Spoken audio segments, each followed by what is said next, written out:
Good afternoon, everybody. How are you today? And welcome to the latest edition of Drew Mania Live Show. Great to have you with us on this beautiful Thursday, the 2nd day of May, the year 2019. And of course, this is yours truly, Andrew L. Perry.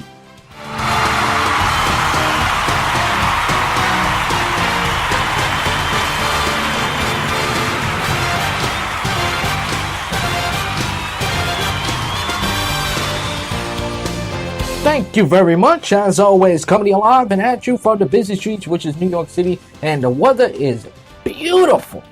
Beautiful. Right now it's 74 degrees right now, but the temperature was gonna drop down sooner or later, so catch as much sun as you can, so because it all gonna change soon. As we have a lot to do today. We got the NBA playoffs to preview. The only game happening tonight is the Toronto Raptors against the Philadelphia 76ers, game number 3, the Eastern Conference semis. We got a couple of semis for the NHL as well. The Sharks take on the Avalanche and the Blue Jackets. The Columbus Blue Jackets against the Boston Bruins. But let's start off with the matinee. Let's start off with the Mets, as the Mets split a 4-game series with the Cincinnati Reds, the worst offense in the history of in the history of baseball. Well, I don't know about the history of baseball, but they have their offense is pretty atrocious. No way around it. As the Mets win by the score of 1-0 earlier today. And Noah Syndergaard was pitching. He was fantastic. Struck out 12. He completed the game, and he's the first pitcher in 36 years to homer and have a complete game as he freezes Yasiel Puig. Boy, what the hell happened to Yasiel Puig? I mean, he went from the Dodgers, and now he's not doing nothing. You would think it'll be an upgrade for him with Joe Barmano to bat up cleanup, but that's not happened to be the case so far, as the Reds leave Flushing, New York with a split. Now, I hate to be the big spoiler, but I don't know what to say at this point, because as for me, I really don't know what to say at this point, because to be honest, the Cincinnati Reds is one of those teams not only you should beat, you should sweep, it should be an automatic sweep. But they split the series. I don't know if you're a Mets fan, you should be good about it or not. They came back home 500, and they leave to go to Milwaukee in 500. So, as a Mets fan, I don't know if I should be good about it. I don't know how many Mets fans are feeling the same way right now, but I don't know, but the Reds team, I'm disappointed that we should at least sweep the Cincinnati Reds. That's all. Because let's be honest, we are a better team than the Cincinnati Reds. We are a far better team than the Cincinnati Reds. I mean, matter of fact, any other team is better than the Cincinnati Reds at this point. And sooner or later, before the All-Star break, like around June or July, the Mets gotta step up, or the Mets gonna step up and challenge, separate themselves from the pack.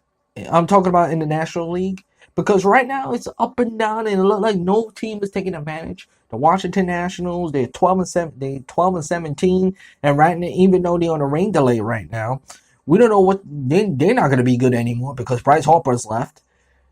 The Phillies, even though they're top of the division right now, yes, they have Jake Arrieta as their pitcher, but Bryce Harper is there, I know, but they don't have that much pitching. outside of Noah and Jake Arrieta.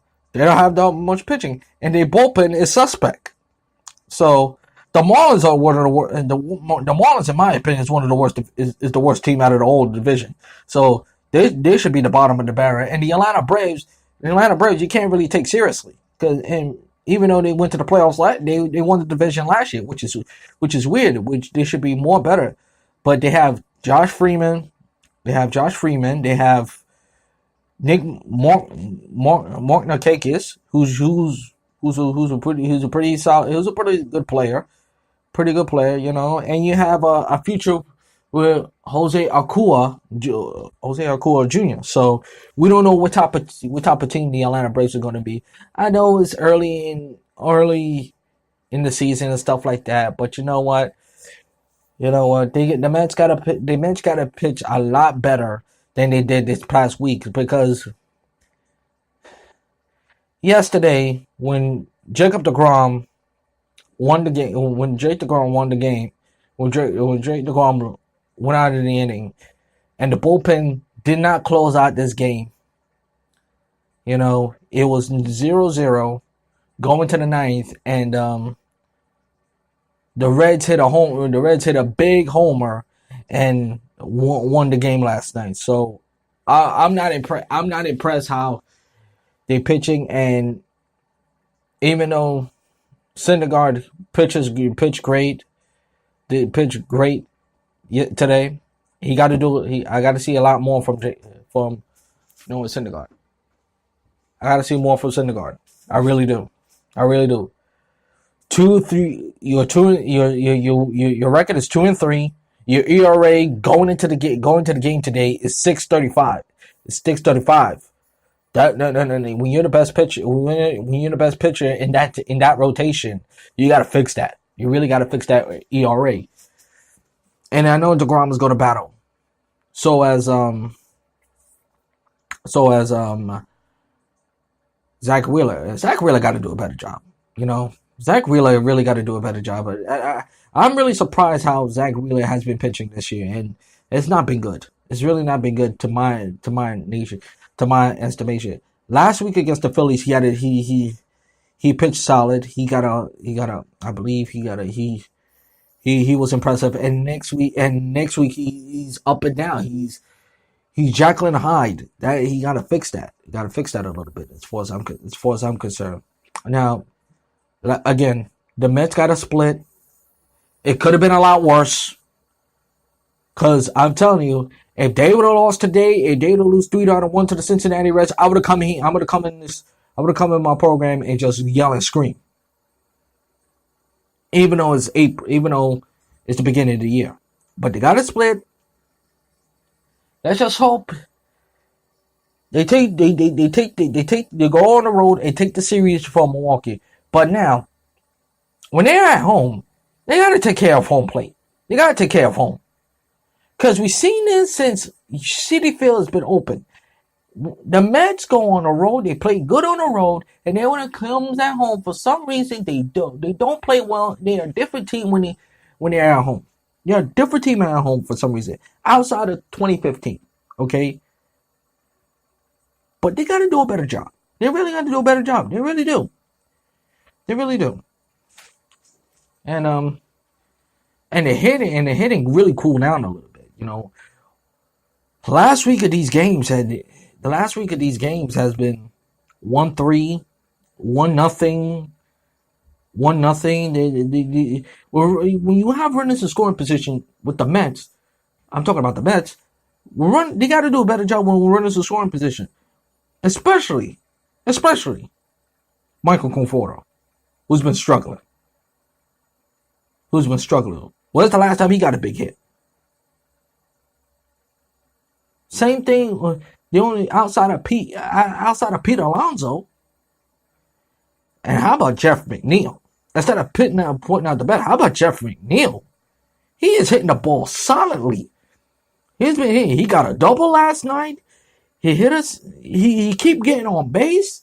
So Jeff McNeil is really having a solid game. I don't have the stat of him on the top of my head. I don't have the stat in front of me.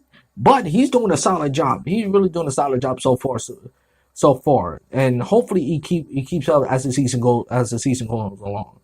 Now, the Mets, I'm assuming they're gonna leave right now to go to Milwaukee to take on the Milwaukee Brewers. It's a 3-game series against the Milwaukee Brewers, and hopefully they're looking for revenge of taking the series, taking the home court, so to speak, and get two out of three in front of the Milwaukee Bucks this year.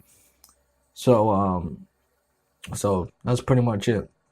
That's pretty much it. And as far as the Yankees, real quick, as far as Jerry's Familia, I learned yesterday that he was injured when he left the game, couldn't close out in the ninth. This went that Tuesday when he left with a soreness, with a shoulder soreness. So we don't know how long he's going to be on the 10-day. He's going to be on the injured list. So it's most likely going to be a 10 hour. I mean, 10 hour 10 day disabled list. So he should be back shortly.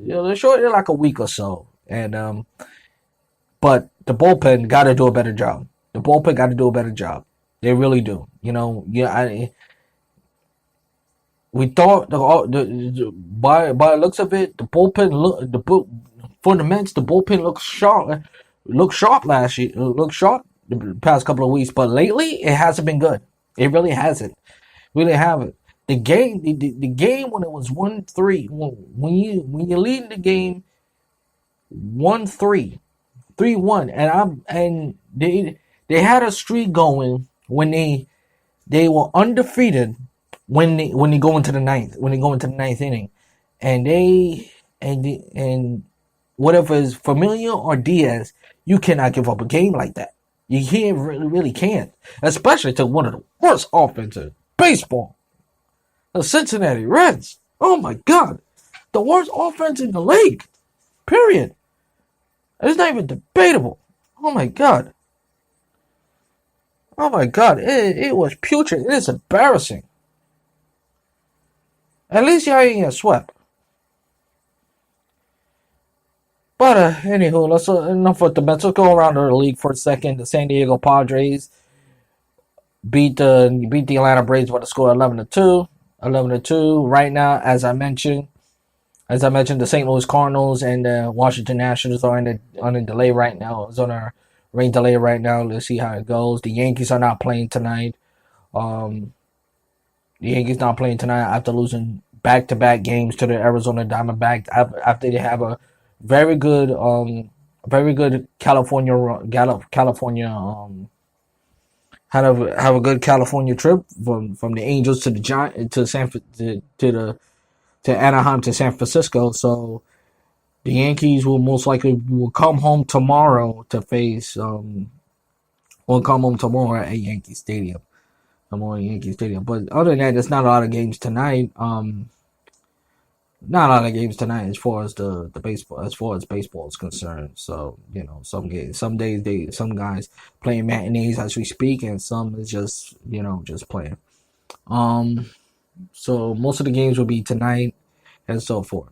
But that's what's happening in the world in Major League Baseball right now. Let's move on to the NBA. And before we preview the Raptors and the 76ers, let's look back to the only game that happened yesterday: the Portland Trail Blazers against the Denver Nuggets. Portland won 97-90 to even up the series at a game apiece. And this is not the San Antonio Spurs. I think the Portland have more firepower than the Spurs, obviously. Damian Lillard did not have a solid game, but the bench really, the story of the game to me is